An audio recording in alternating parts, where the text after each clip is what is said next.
आज हम बात कर रहे हैं पाकिस्तान के खलीज में एक बहुत बड़े और खतरनाक दांव की। एक ऐसा कदम जो खित्ते की सियासत को शायद हमेशा के लिए बदल सकता है। तो यहीं से असल सवाल उठता है, क्या पाकिस्तान अमन कायम करने वाला एक गैर जानिबदार थालिस है या फिर एक मुआवजे पर काम करने वाली ढाल? यही वो सवाल है जो आज की पूरी बहस का मरकज है। यहाँ एक बहुत अजीब और सच पूछें तो खतरनाक तजाद नजर आता है। देखें, एक तरफ तो पाकिस्तान सऊदी अरब और ईरान के बीच सालिस बनने की कोशिश कर रहा है और दूसरी तरफ खलीज में उसकी अपनी फौजी मौजूदगी बढ़ती जा रही है। ये तो एक ही वक्त में दो कश्तियों में पैर रखने वाली बात हुई। इस तजाद को जरा और गहराई में देखें। सरकारी तौर पर यानी कागजों में तो पाकिस्तान अमन के लिए एक गैर जानिबदार सालिस है, लेकिन जमीनी हकीकत क्या है? हकीकत ये है कि उसके जदीद लड़ाका तैयार है, फ्रंट लाइन पर खड़े हैं। ये सिफारतकारी और फौजी सबबंदी के दरमियान एक बहुत बड़ा खला है। अच्छा, तो अब आते हैं उस हिकमत अमली के दिल की तरफ, जिसे फौजी माहिरीन जंग का ट्रिप वायर कहते हैं। यानी ये समझने की कोशिश करते हैं कि कैसे एक छोटी सी फौजी मौजूदगी एक बहुत बड़ी तबाहकुन जंग को भड़का सकती है। तो ये ट्रिप वायर फोर्स आखिर है क्या? देखें, ये एक छोटी लेकिन स्ट्रेटेजिक लिहाज से बहुत अहम फौजी टुकड़ी होती है।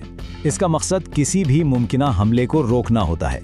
इसके पीछे सोच ये है कि अगर इस छोटी सी फोर्स पर हमला हुआ तो ये एक बहुत बड़ी ताकत यानी इस केस में पाकिस्तान की तरफ से एक खुदकार और भरपूर जवाबी कार्रवाई को दावत देगा। तो ये पूरा सिलसिला काम कैसे करेगा? आइए इसे कदम ब कदम देखते हैं। फर्ज करें, पहला कदम ईरान सऊदी अरब पर हमला कर देता है। दूसरा कदम, इस हमले की जद में पाकिस्तानी असासे आ जाते हैं। तीसरा कदम, अगर खुदा न खास्ता कोई पाकिस्तानी जानी नुकसान होता है तो इस्लामाबाद के पास जवाबी कार्रवाई के अलावा कोई चारा नहीं बचेगा।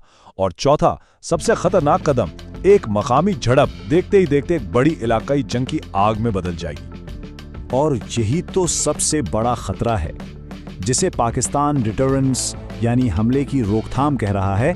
हो सकता है ईरान इसे अपने गिर्द घेराव समझे और इस खित्ते में गलतफहमी की गुंजाइश ना होने के बराबर है। यहाँ एक छोटी सी गलती भी बहुत भयानक नतायज ला सकती है। ठीक है, तो फौजी पहलू तो एक तरफ, जरा इस मामले के पीछे छुपे माशी मुहर्रकात पर भी नजर डालते हैं। क्या ये सब कुछ सिर्फ सिक्योरिटी के लिए हो रहा है या इसके पीछे कोई और कहानी भी है? तज्जियाकारों के जहन में ये बड़ा चुपता हुआ सवाल है। क्या पाकिस्तान खित्ते में इस्तेकाम बरामद कर रहा है या फिर अपनी फौज को पैसे कमाने के लिए इस्तेमाल कर रहा है? ये सवाल इस पूरी हिकमत अमली की नीयत पर ही सवालिया निशान लगा देता है। देखें, पाकिस्तान के महरिकात कोई ढके छुपे नहीं है। मुल्क की मुआशियत नाजुक हालत में है। खलीजी ममालिक से आने वाली तरसीलात ज़र पर बहुत ज़्यादा इन्हिसार है और इत्तहादियों से माली मदद की मुसलसल ज़रूरत रहती है। ये तमाम अमामिल मिलकर इस तरफ इशारा करते हैं कि ये स्ट्रैटेजिक शराकतदारी एक माशी मजबूरी भी हो सकती है। और ये कहानी सिर्फ एक मुल्क तक महदूद नहीं है। ये मॉडल अब फैल रहा है। कुवैत और बहरीन जैसे दूसरे खलीजी ममालिक के साथ भी इसी तरह के दिफाई मुआहिदों पर बातचीत हो रही है। ऐसा लगता है कि पाकिस्तान खुद को खलीज के सिक्योरिटी फराहम करनिंदा के तौर पर पेश कर रहा है। अब जरा बड़े पैमाने पर देखें तो ये इकदाम खित्ते में क्या हलचल मचा रहा है। ये कदम खलीज की सिक्योरिटी को मजबूत करने के बजाय शायद इसे मजीद तकसीम कर रहा है। और ये तकसीम अब खुलकर सामने आ रही है। एक तरफ सऊदी अरब, मुत्तहिदा अरब अमारात और बहरीन हैं जो पाकिस्तान के साथ खड़े हैं, तो दूसरी तरफ कतर है जो तुर्की के साथ अपने फौजी ताल्लुकात गहरे कर रहा है। यूं खित्ते में मुतवाज़ी सिक्योरिटी ब्लॉक्स बन रहे हैं जो सूरत हाल को और भी पेचीदा बना रहे हैं। पाकिस्तान की ये मौजूदगी ईरान को एक बहुत ही मुश्किल स्ट्रेटेजिक चौराहे पर ला खड़ा करती है। अगर जंग होती है तो ईरान के पास दो रास्ते हैं और दोनों ही बहुत खतरनाक हैं। पहला रास्ता, वो पाकिस्तानी ठिकानों को बचाकर हमला करे जिससे उसकी फौजी कार्रवाई का असर कम हो जाएगा। दूसरा रास्ता, वो पाकिस्तानी असासों को भी निशाना बनाए और एक बहुत बड़े सियासी और फौजी बहरान को जन्म दे दे।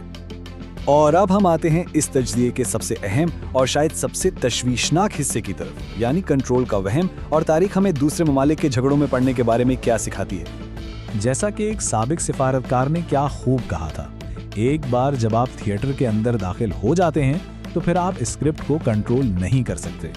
तारीख गवाह है, यमन से लेकर शाम तक जो ममालिक भी महदूद किरदार के इरादे से दाखिल हुए वो अक्सर एक ऐसी जंग में फंस गए जिसे वो कंट्रोल ही नहीं कर पाए। तो खुलासा कलाम ये है कि ये एक बहुत ऊंचे दाव का जुआ है। फौरी फायदे तो साफ नजर आ रहे हैं। सऊदी अरब से मजबूत ताल्लुकात, खित्ते में अहमियत का बढ़ना और मईशत के लिए कुछ सांस लेने की मोहलत। लेकिन तवील मुद्दती खतरात बहुत गहरे हैं। ईरान के साथ एतबार का खात्मा, एक इलाकाई जंग में फंसने का खतरा और मुल्क के अंदर से शदीद सियासी मुखालफत का सामना। और आखिर में सबसे अहम बात, जोग्राफियाई सियासत में ये नाजुक तवाज़ुन आखिर टूटते कैसे हैं? एक ही खेल में रेफरी भी बनना और खिलाड़ी भी। ये एक ऐसी बाजी है जो बहुत ही नाजुक डोर से बंधी है, लेकिन तारीख का सबक इससे कहीं ज्यादा तल्ख है। ऐसे तवाज़ुन धीरे धीरे खत्म नहीं होते, ये अचानक एक ही झटके में टूट जाते हैं। तो आखिरी सवाल और सबसे बड़ा खतरे का अलार्म यही है, क्या पाकिस्तान एक ऐसे तनाज़े में कदम रख रहा है जिसे ना तो वो कंट्रोल कर सकता है और ना ही उसकी कीमत चुका सकता है? आज